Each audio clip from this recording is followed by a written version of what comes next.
심생의 사랑. 심생전.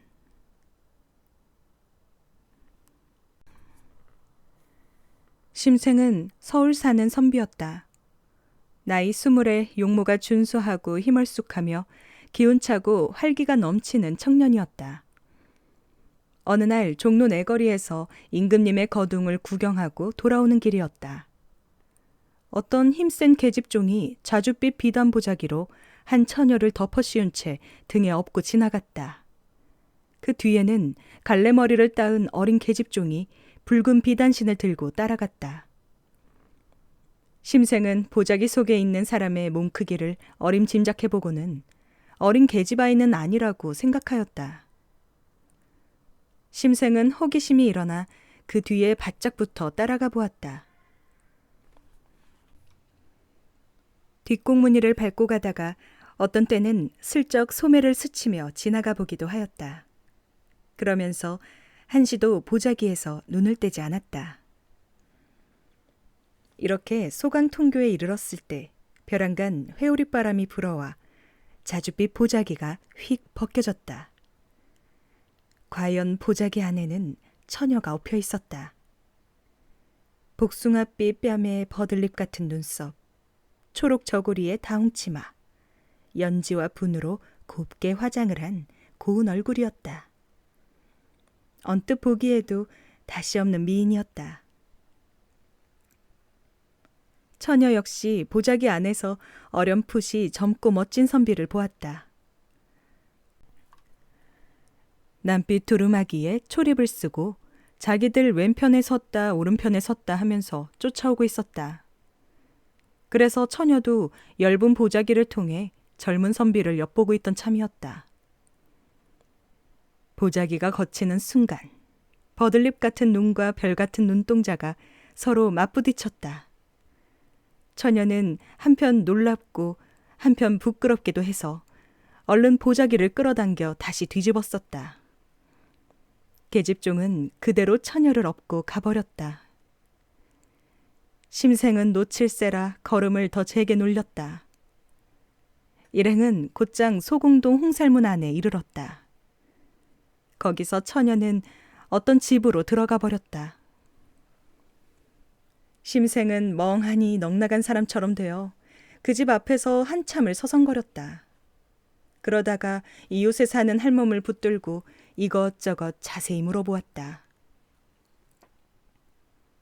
그 집 주인은 호조에서 회계를 맡아보는 관리로 일하다가 은퇴하였고 17살 된 딸이 하나 있는데 아직 시집을 가지 않았다는 것이다. 그 처녀가 거처하는 곳을 물으니 할멈이 손을 들어 가리키며 말하였다.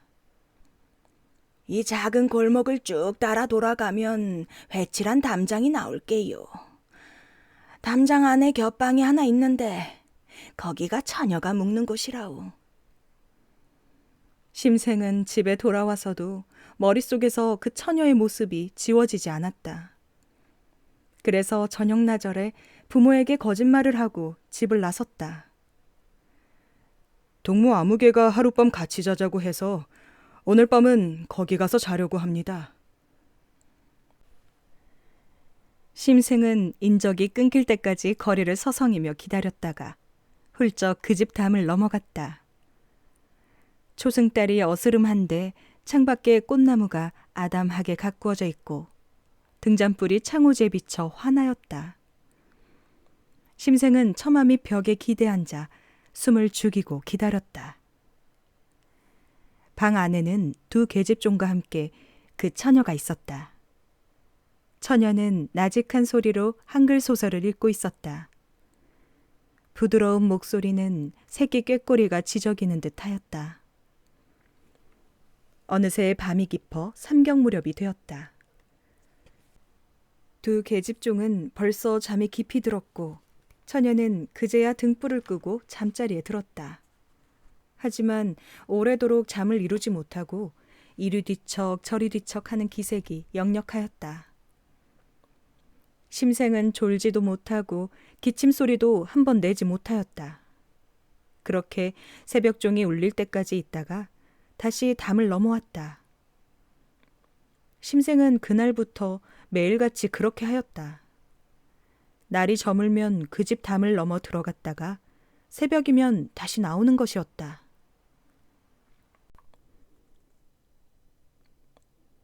그렇게 한 지 벌써 20날. 심생은 하루도 거르지 않았고 조금도 마음이 느슨해지지 않았다. 처녀는 초저녁이면 소설책을 읽거나 바느질을 하였다. 그리고 한밤중에 이르러 등불을 껐는데 이내 잠이 들기도 하고 더러는 뒤척뒤척 잠을 이루지 못하는 것 같기도 하였다. 처음 예닐해가 지났을 때 처녀는 문득 계집종들에게 몸이 편치 않다고 하면서 초저녁부터 자리에 누웠다. 그리고 자주 손으로 벽을 두드리며 긴 한숨을 내쉬거나 짧은 탄식을 하는 소리가 창밖까지 들려왔다.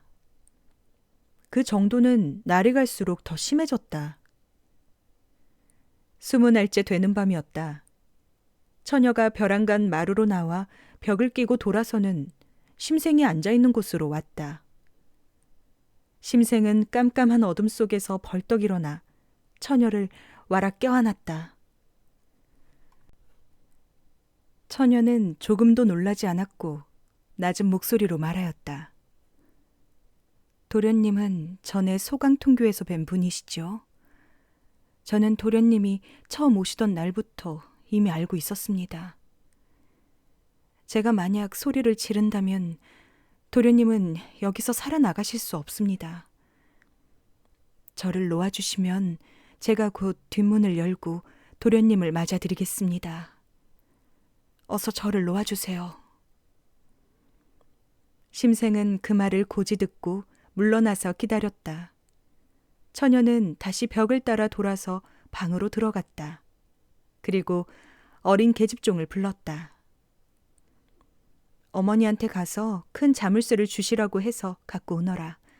밤이 몹시 어두우니 두려운 마음이 드는구나.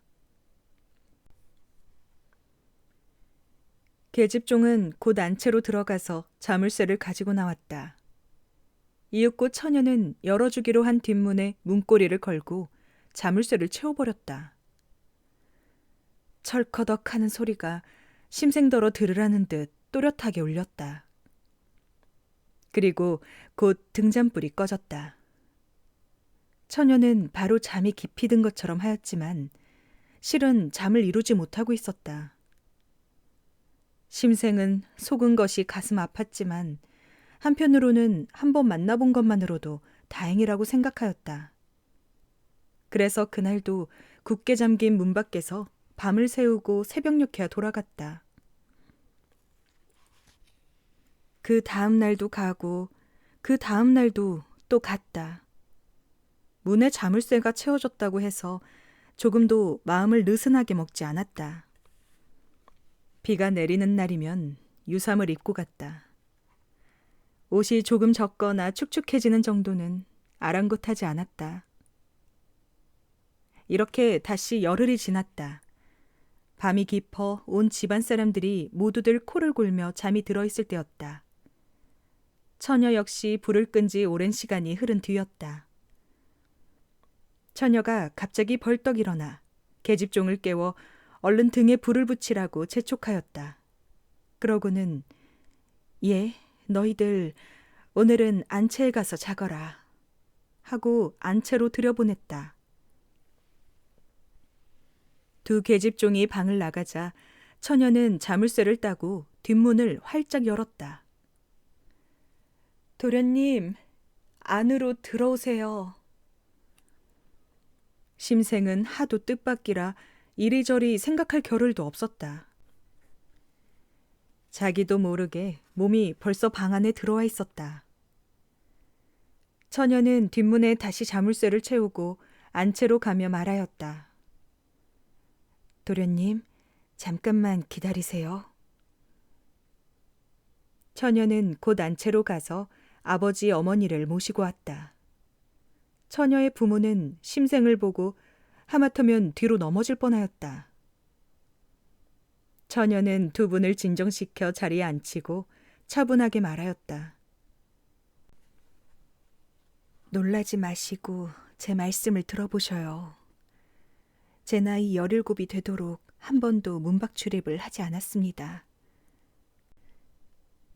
그러다가 한 달 전에 처음으로 임금님 거둥을 보러 나갔다가 소강통교에서 그만 바람에 보자기가 거쳤습니다. 그때 도련님과 얼굴이 마주치게 되었어요. 그날 밤부터 도련님은 하루도 빠짐없이 저 뒷문 밖에 숨어 제가 문을 열기를 기다렸습니다.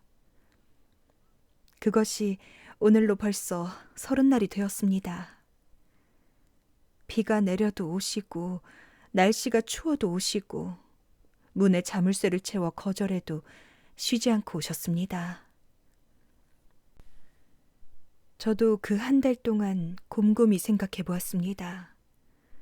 만일 바깥으로 소문이 나게 되면 밤에 들어왔다가 새벽에 나가는데 자기 혼자 문 밖에 있었다고 한들 누가 믿겠어요. 결국 저는 누명을 뒤집어 쓰고 개에게 물린 꽝신새가 되겠죠. 그리고 도련님은 지금 저렇게 젊은 혈기를 진정하지 못해 나비와 벌이 꽃을 탐내듯이 바람과 이슬 맞는 것을 돌보지 않으시니 며칠 못 가 병이 나시지 않겠는지요.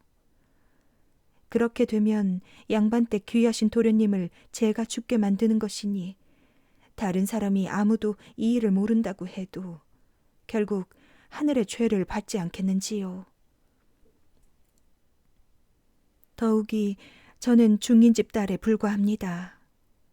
제가 물고기가 숨어들고 꽃이 부끄러워 고개를 돌릴 만큼 아름다운 용모를 지닌 것도 아닌데 도련님께서는 저에게 지극한 정성을 다 보이셨습니다. 그런데도 제가 도련님을 따르지 않는다면 틀림없이 하늘에서 저에게 복을 주시지 않을 것입니다. 저는 이제 마음을 정하였습니다. 두 분께서는 부디 근심하지 마옵소서. 그동안 저는 두 분께서 연로하신 데다 마땅히 가까운 친척도 없으니 시집가서 데릴 사이를 맞아 살아계실 때 봉양을 다하고 또 돌아가신 뒤에 제사를 모시려고 하였습니다. 헌데 뜻밖의 일이 이렇게 되었으니 이 역시 하늘의 뜻입니다. 더 말해서 무슨 소용이 있겠어요. 처녀의 부모는 아무 말 없이 가만히 듣고만 있었다. 심생 역시 아무 말도 할 수 없었다. 그리하여 두 사람은 함께 밤을 보내게 되었다. 그토록 애타게 그리워하던 끝이라 그 기쁨은 이루 말로 다 할 수 없었다. 그날부터 심생은 어느 날이고 저물녘에 나가 처녀와 함께 지내다가 새벽녘에야 집에 돌아왔다. 처녀의 집은 부자였다. 그래서 심생을 위해 산뜻하고 훌륭한 의복을 여러 벌 마련해 주었다. 그러나 심생은 집에서 이상하게 여길까봐 감히 입지 못하였다. 그러나 아무리 조심을 하여도 심생이 밤마다 바깥에서 자고 오는데 의심하지 않을 수 없었다. 마침내 심생의 부모는 그에게 절간에 가서 과거 공부를 하라고 명을 내렸다. 심생은 마음속으로 몹시 불만스러웠지만 마지못해 동무들에게 이끌려 책 보따리를 싸들고 북한산성으로 올라갔다. 절간에 온 지 한 달이 거의 다 되었을 때였다. 어떤 사람이 처녀의 편지를 가지고 왔다. 편지를 열고 보니 유서였다. 처녀는 이미 세상을 떠난 뒤였다. 편지의 내용은 대강 이러하였다. 봄추위가 아직 다 풀리지 않았습니다. 귀중하신 몸 내내 평안하신지요. 늘 사모하는 마음 어느 때나 쉴 수 있겠나이까. 소녀는 도련님께서 떠나신 뒤로 우연히 병을 얻었습니다. 병이 점점 뼛속 깊이 스며들어 아무리 약을 써도 전혀 효과가 없어 이제 틀림없이 죽고야 말 것을 알았습니다. 소녀처럼 방명한 몸이 비록 산들 무엇하겠습니까마는 다만 3가지 커다란 한이 마음속에 남아있어 죽어도 눈을 감지 못하겠습니다. 저는 애당초 무남 동녀로서 부모님의 한없는 사랑을 받았습니다. 그래서 장차 대리사육감을 찾아 만년의 부모님께서 의지할 곳을 정하고 또 제 뒷날의 계획을 마련하려 하였습니다. 그러나 좋은 일에는 방해가 많고 좋지 않은 인연은 함께 온다고 직덩굴 주제에 외람되이 드높은 소나무에 의탁한 꼴이 되었으나 이내 백년가약의 희망은 산산이 깨어져 버렸습니다. 그래서 저는 늘 낙이 없이 씨름하다가 마침내 병을 얻어 죽게 되었으니 이제 늙으신 저의 어버이께서는 영영 의지할 곳이 없게 되었습니다. 이것이 한 가지 한스러운 일입니다. 또 여자가 시집을 가면 비록 몸종이나 물깃는 종년이라 할지라도 남편이 있고 그렇게 되면 곧 시부모님도 있는 법입니다. 이 세상에 시부모가 알지 못하는 며느리란 있을 수 없지요. 그러나 저는 몇 달이 지나도록 아직 도련님 댁의 늙은 여종도 만나보지 못하였습니다. 이는 살아서 올바르지 못한 행적을 남기고 죽어서는 돌아갈 곳이 없는 귀신이 되는 것입니다. 이것이 2번째 한스러운 일입니다. 아내가 남편을 섬길 때 음식을 장만하여 드리고 의복을 지어 입으시도록 하는 일보다 더 큰 일이 있을까요? 도련님을 만난 지 오래지 않은 것도 아니요. 지어드린 의복이 적다고 할 수도 없는데 한 사발 밥도 집에서 드시게 하지 못하였고 한 벌 옷도 입혀드리지 못하였습니다. 다만 이부자리만을 함께 했을 따름이니 이것이 3번째 한스러운 일입니다. 만난 지 얼마 되지 않아 갑작스레 이별하고 또 병들어 죽게 된 지경에도 얼굴을 마주하고 연결하지 못하다니요. 하지만 이것은 아녀자의 슬픔일 뿐이니 어찌 군제께 말씀드릴 만한 일이겠습니까? 생각이 여기에 이르러 간장이 끊어지고 뼈는 당장이라도 녹아내릴 지경입니다. 연약한 풀이 바람에 휩쓸리고 가냘픈 꽃이 진흙이 된 것에 비유한다 해도 이 깊고 아득한 하늘 어느 때나 그칠 수 있겠습니까? 슬픕니다. 문을 사이에 두고 만나는 일도 이제는 영영 못하게 되었습니다. 바라옵건대 도련님께서는 이 낮고 천한 몸은 염두에 두지 마시고 공부에 더욱 힘쓰셔서 하루속히 높고 푸른 뜻을 이루소서. 귀중하신 몸 내내 보중하옵기를 천만 비옵니다. 심생은 이 편지를 읽으면서 자기도 모르게 눈물이 떨어지고 소리내어 울지 않을 수 없었다. 하지만 아무리 슬프게 울어본들 아무런 소용이 없었다. 그 뒤 심생은 곧 붓을 던져버렸다. 그리고 무가를 보아서 벼슬이 금오랑에 이르렀으나 그 역시 까닭없이 일찍 죽고 말았다. 최생원전. 언젠가 한 친구가 나에게 물었다. 사람들이 모두 귀신이 있다고 하는데 귀신이 정말 있을까? 그래서 나는 대답하였다. 있네. 어느 날 그 친구가 또 물었다. 어떤 사람들은 귀신이 없다고 하는데 정말 귀신이 없을까? 나는 또 대답하였다. 없네. 그러자 친구가 나를 빤히 보며 말하였다. 전에 내가 자네한테 귀신이 있을까 하고 물을 때는 대뜸 있네 하더니 오늘은 또 귀신이 없을까 하고 물으니 없네 하고 대답하는 것인가? 자네 말은 도무지 앞뒤가 맞지 않으니 어찌 된 일인가? 그래서 나는 친구에게 일러주었다. 그렇다네. 자네가 있다고 생각하면 있는 것이고 없다고 생각하면 없는 것일세. 도대체 그게 무슨 말인가? 친구는 눈을 동그랗게 뜨고 물었다. 그래서 나는 대답하였다. 귀신의 이치는 지극히 알기 어렵고 또 그 자취는 신비롭기 그지없네. 그러니 내 눈으로 직접 보지 못한 것을 가지고 딱 부러지게 이렇다 저렇다 말할 수는 없지. 언젠가 우리 마을에 이런 일이 있었다네.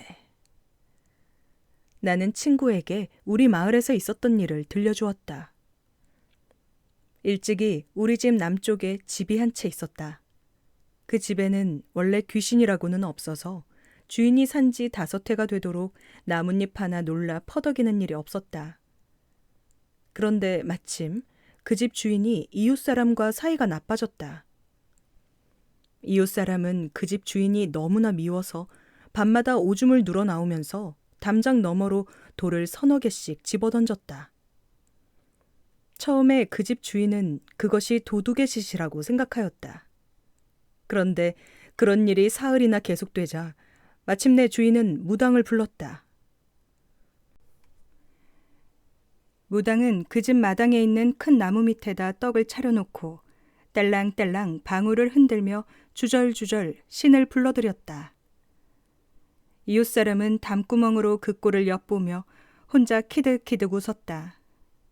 그리고 다시 장난으로 나무에 돌을 집어던졌다. 돌이 가지에 부딪혀 딱 하고 큰 소리가 나면서 나뭇가지들이 모두 우수수 떨렸다. 그리고 하필 돌이 떡 위로 떨어져 떡시루가 와장창 깨져버렸다. 무당은 혀를 떨면서 한참 동안 아무 말도 하지 못하였다. 그러고는 방울을 냅다 집어던졌다. 귀신의 노여움이 너무 심해서 어떻게 달래볼 도리가 없네요. 무당은 이렇게 말하고는 주랭랑을 쳐버렸다. 그 뒤로는 이웃 사람도 오래가면 들킬까봐 돌 던지는 일을 그만두었다. 그러나 그 집 사람들은 밤만 되면 무서움에 떨었다. 누구는 얼굴이 신발에 차여서 시퍼렇게 멍이 들기도 하고 집안에 있던 물건을 엉뚱하게 지붕에서 찾기도 하였다. 그뿐만이 아니었다. 기와가 어지럽게 날아다니고 처마나 기둥이 자꾸 기울어지고 몇 달 뒤에는 안주인이 죽고 식구들이 잇따라 병이 나서 결국 그 집은 흉가로 소문이 났다. 우리 마을 북쪽에 있는 집에서는 또 이런 일이 있었다. 그 집에는 귀신이 많아서 집을 헐값에 내놓았다. 그 사정을 잘 아는 사람이 그 집을 사서 이사를 가기로 하였다. 집주인은 처자식과 하인들을 불러놓고 가만히 타일렀다. 우리가 이사갈 집에는 귀신이 많다. 그러나 거기 가서 살지 않으면 달리 갈 곳이 없다. 그러니 그 집으로 들어간 뒤에 귀신이 나타나더라도 귀신을 봤다는 말조차 입 밖에 꺼내지 마라. 그렇지 않으면 우리는 한 집에 살 수가 없을 게야. 식구들은 할 수 없이 그렇게 하기로 하였다. 급기야 그 집으로 들어가자 귀신들이 휘파람을 불고 춤추고 날뛰며 집주인에게 제사를 지내달라고 윽박질렀다. 하지만 집주인은 들은 채도 하지 않았다. 그러자 귀신들은 물기러 오는 여종을 뜰에 잡아뜨리고 지붕 위에서 기왓장을 집어던지기도 하였다. 사흘째 되는 날 밤에는 그 집 귀신들이 신발이란 신발은 모두 가져다가 탑처럼 높이 쌓아놓기까지 하였다. 그러나 그 집 식구들은 본체만치 하였다. 이웃 사람이 와서 그것을 보고는 누가 이런 짓을 한 거요? 하고 물었지만 모두들 웃기만 하고 대답하지 않았다.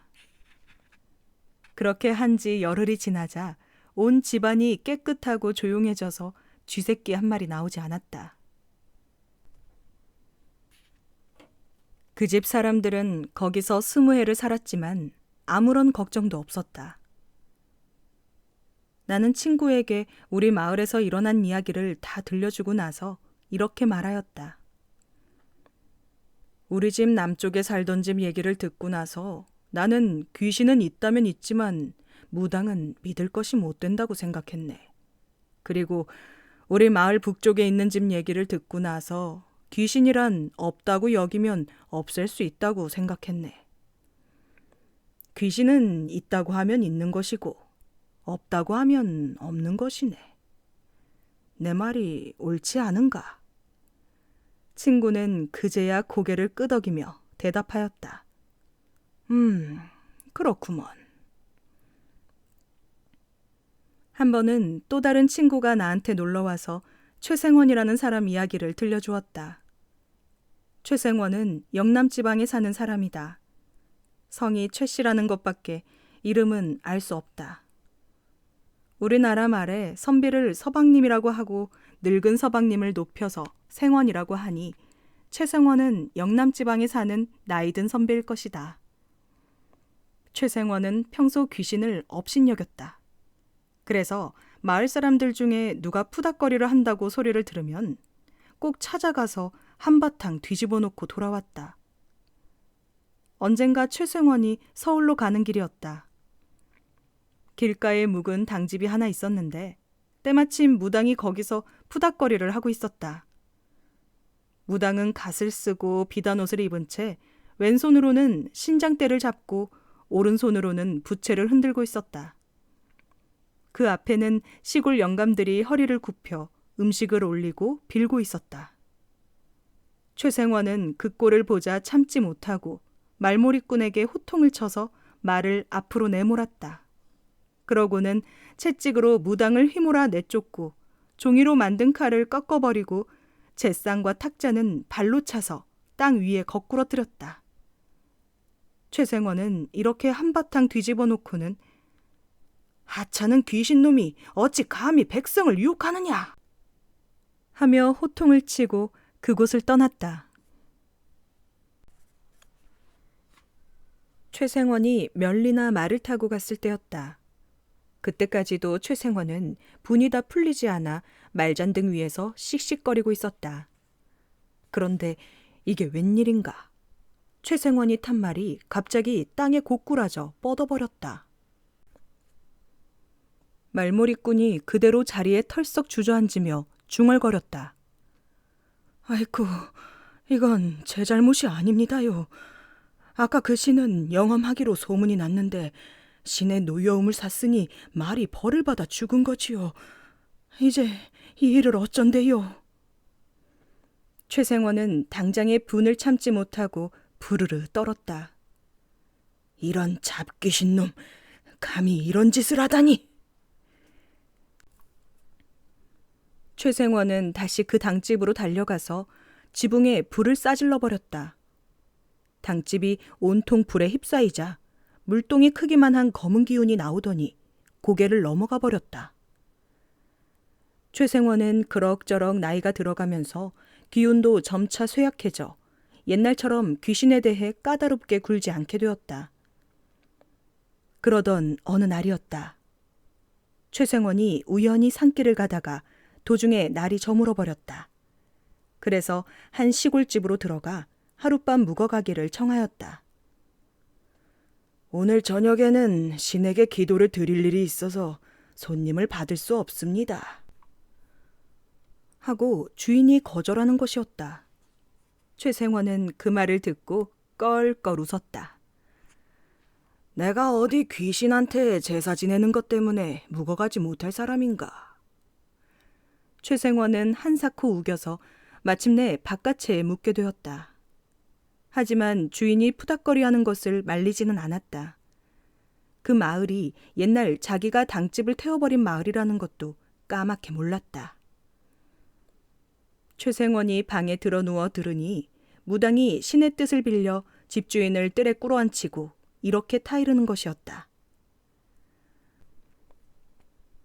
너는 내가 어떤 신인 줄 아느냐?